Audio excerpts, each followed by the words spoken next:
आज इस वीडियो में हम फिस्चुला इन एनो यानी भगंदर के बारे में डिस्कशन करेंगे। फिस्चुला क्या होता है? फिस्चुला का मतलब क्या है? क्या फिस्चुला दवाई से ठीक कर सकते हैं?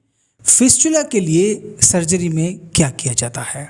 और अगर फिस्चुला डायग्नोज हो गया है तो उन पेशेंट में कौन सी इन्वेस्टिगेशन कराने की ज़रूरत होती है और इन्वेस्टिगेशन की ज़रूरत क्यों होती है, उसके ट्रीटमेंट ऑप्शन क्या हैं, हम इन सभी बातों पर डिस्कस करेंगे। पहले हम बात करेंगे फिस्चुला का मतलब क्या है, पर उससे भी पहले हम जानेंगे कि मलद्वार की संरचना कैसी होती है। अगर इस डायग्राम में हम देखें तो ऊपर का जो हिस्सा दिख रहा है उसको रेक्टम कहा जाता है और जो नीचे का हिस्सा दिख रहा है उसको एनल कैनाल कहा जाता है। ये रेक्टम एक डैम, जैसे पानी जहाँ बिजली बनती है जो डैम होता है, एक डैम जैसा है। रेक्टम एक डैम जैसा है और ये जो एनल कैनाल है ये डैम गेट के जैसा है। डैम वाले हिस्से में मोशन भर जाता है तो ब्रेन को मैसेज जाता है कि अब डैम भर चुका है, यानी कि रेक्टम भर चुका है, इसको खाली करो।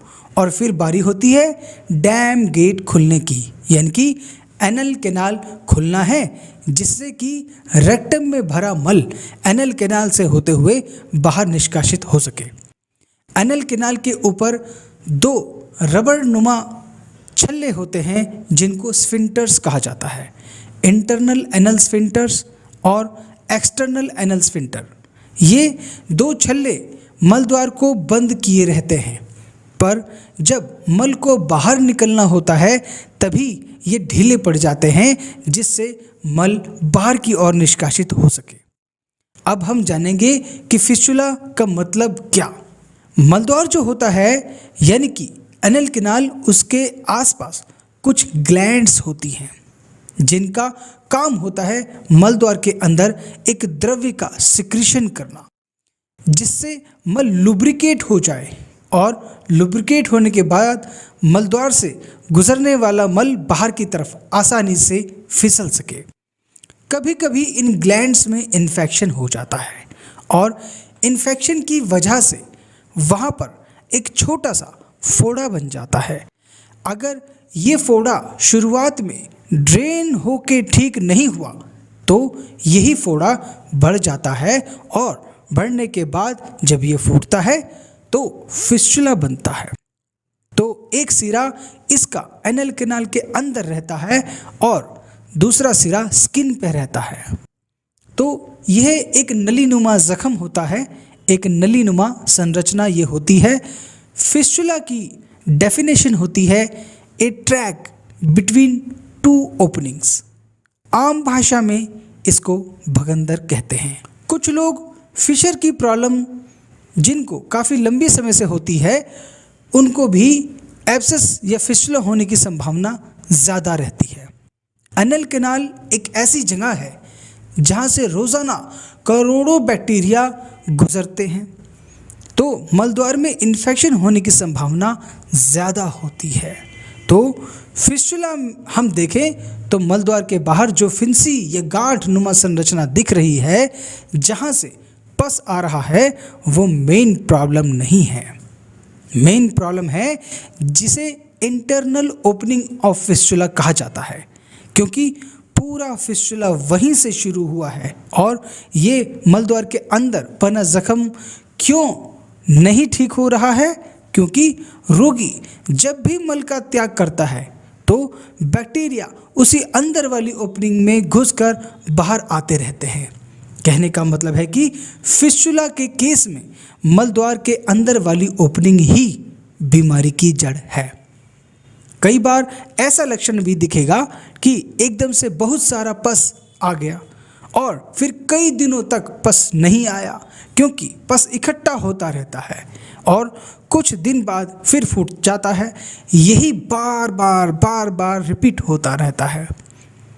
अब बात करेंगे कि जब फिस्चुला की शुरुआत एक एनल ग्लैंड के इन्फेक्शन से होती है तो क्या फिस्टुला को दवाइयों से ठीक नहीं किया जा सकता? इस सवाल के जवाब को हम एक एग्जाम्पल से समझेंगे। इमेजिन कीजिए कि एक घर है, उस घर के चारों तरफ फेंस है, दीवार उसके चारों तरफ बनी हुई है। उस घर के सामने, दीवार के बाहर, उस घर के सामने जो उस बाउंड्री है, उस बाउंड्री के बाद में कचरे का ढेर है, म्युनिसिपैलिटी का कचरे का ढेर पड़ा हुआ है। उस कचरे के ढेर से ज़मीन के अंदर एक चूहा एक सुरंग बनाना शुरू करता है और सुरंग बनाते बनाते दीवार के नीचे से होते हुए वह चूहा घर के अंदर आकर के उस ओपनिंग को बनाता है। यानी कि वह उसने सुरंग बनाई, उस सुरंग का जो एक मुंह है वह उस म्युनिसिपैलिटी के कचरे के ढेर पर है और दूसरा मुंह उस सुरंग का घर के अंदर उस चूहे ने बना दिया। घर का मालिक जब देखता है कि वहाँ से तो चूहा आ रहा है, तो वह रैट पॉइजन से चूहे का किस्सा ख़त्म कर देता है। पर अगले ही दिन देखता है कि दूसरा चूहा उसी सुरंग से घर के अंदर आ गया, तो वह समझ जाता है कि रैट पॉइजन इसका इलाज नहीं है। तो वह क्या करता है, वह उस ओपनिंग को जो उसके घर में थी, जो बाहर की तरफ दिख रही थी, उसको बंद कर देता है।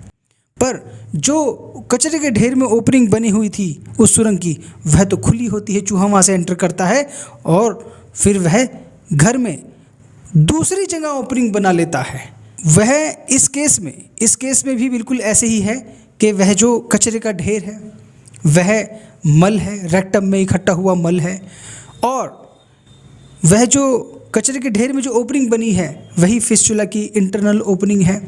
दूसरी ओपनिंग चूहे ने सुरंग से बनाई है घर के अंदर, जो घर के अंदर बनाई है वो है एक्सटर्नल ओपनिंग है। चूहा इंटरनल ओपनिंग से एंटर करता है और एक्सटर्नल ओपनिंग से बाहर निकलता है। जब मालिक देखता है कि ये चूहा अंदर की तरफ आ गया है तो वह रैट पॉइजन दे देता है, यानी कि कुछ दवाइयाँ दे देता है, एंटीबायोटिक्स भी दे सकता है। तो उसमें क्या होता है, वह चूहा तो मर जाता है, लेकिन फिर दूसरा चूहा आ जाता है। तो मालिक क्या करता है, उस एक्सटर्नल ओपनिंग को बंद करने की कोशिश करता है, तो वह एक्सटर्नल ओपनिंग बंद होती है तो कहीं दूसरी ओपनिंग बन जाती है। तो इसका जो इलाज है वह इलाज है उसकी इंटरनल ओपनिंग, यानी कि जो कूड़े का जो ढेर है वहाँ पे जो ओपनिंग बनी है, जब तक वो ओपनिंग बंद नहीं होगी, जब तक वो जो सुरंग है उस सुरंग को पूरा निकाला नहीं जाएगा, जब तक कि यह किस्सा ख़त्म नहीं होगा। भगंदर की बीमारी के लिए MRI पेरिनियम नाम का इन्वेस्टिगेशन के अंदर इसका पूरा स्कैन आता है, जिसमें फिस्टुला की नली की पूरी लंबाई, मोटाई, या फिर फिस्टुला की नली एक है या एक से ज़्यादा है, ये सब MRI की रिपोर्ट में आता है। इसके लिए अगर पेशेंट एंटीबायोटिक खा लेता है, जैसे हम रैट पॉइजन की बात कर रहे थे, तो कुछ समय के लिए तो पस बंद आना बंद हो सकता है, लेकिन कुछ समय बाद फिर से पस आना शुरू हो जाता है। इसका परमानेंट सॉल्यूशन है कि जब शल्य चिकित्सा द्वारा उस पूरी सुरंग को ही निकाला जाए तो ही पस हमेशा के लिए आना बंद होता है, तभी रोगी हमेशा के लिए ठीक होता है। इसके लिए क्षारसूत्र चिकित्सा सबसे अच्छी मानी जाती है, जिसमें बिना कोई जख्म बने फिस्टुला को ठीक किया जाता है।